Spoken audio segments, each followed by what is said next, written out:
I was standing alone in a blizzard, barely breathing, my will frozen solid. When I called for help, a laugh-laced coldness came from the other end.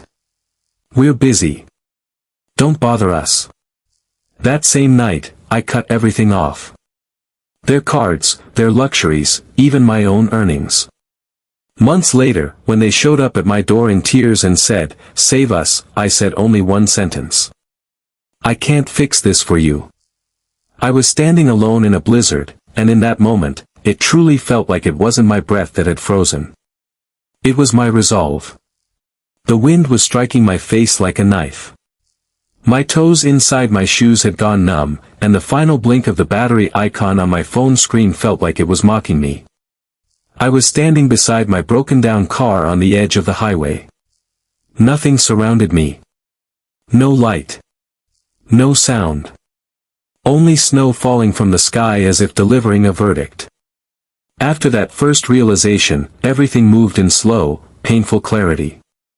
I made one last call home, my fingers shaking as I tried to keep my voice steady. When the call connected, laughter spilled through the phone, party music humming in the background, warmth and noise clashing cruelly with the freezing silence around me. I said only, "I'm stuck." The car died. "It's bad out here." There was a pause, then laughter again, careless and distant. "We're busy." "Don't be dramatic," someone said, as if I were inventing the weather instead of standing inside it. The call ended, and in that moment, something colder than the storm settled in me. The certainty that I was alone, and that this was not new. I slid my hand into my pocket, the sweat inside my glove already turning cold. Standing there, I remembered everything I had carried quietly for years. Credit card bills I paid without argument. Rent deducted from my paycheck because it was easier that way. Medical expenses assigned to me with a casual, "We'll figure it out later." I had convinced myself this was what family did.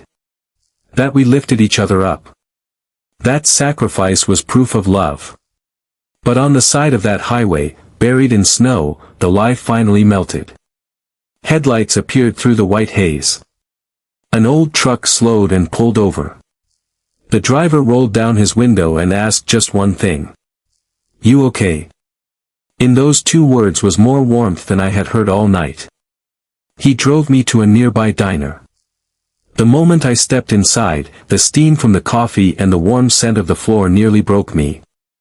A waitress helped me out of my coat, wrapped a blanket around my shoulders, and placed a mug of coffee in front of me without asking. I wrapped my hands around the cup and decided. That night, sitting in the corner booth of that diner, I cut everything off. One card at a time. The cards that funded their comfort, their dinners, their subscriptions, their weekends. I shut down the automatic transfers linked to my income. It wasn't rage that guided me. It was a clean, cold clarity. Like removing a stone from your chest and realizing you can finally breathe. The next morning, when the storm passed, I went to work. The office heater was broken, but I didn't complain. A coworker asked, "Rough night?" I nodded and kept moving. That week, I took on extra work, overtime, and freelance projects, the kind of opportunities one used to decline because someone else always needed me. For the first time, I opened an emergency fund in my own name. The balance was small, but the peace it gave me was enormous. Months passed. The seasons changed. When spring arrived, I placed plants along my apartment windows and learned that silence can speak. The phone rang, first with anger, then with complaints, then with nothing. I didn't answer. Each day got a little easier. I started volunteering at a community center, where I met an older woman who handed me soup every week and said, "You did the right thing, honey." Slowly, I learned to trust myself. One evening, there was a knock at my door. On the other side were the same faces that had left me in the snow. Their eyes were swollen, their voices unsteady. "We need help," they said, as if the words were unfamiliar.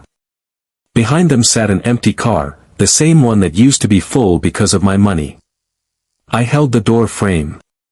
My heart was racing, but my feet stayed planted. They listed excuses: a lost job, piled up bills, health costs. I listened. Really listened. That was the change.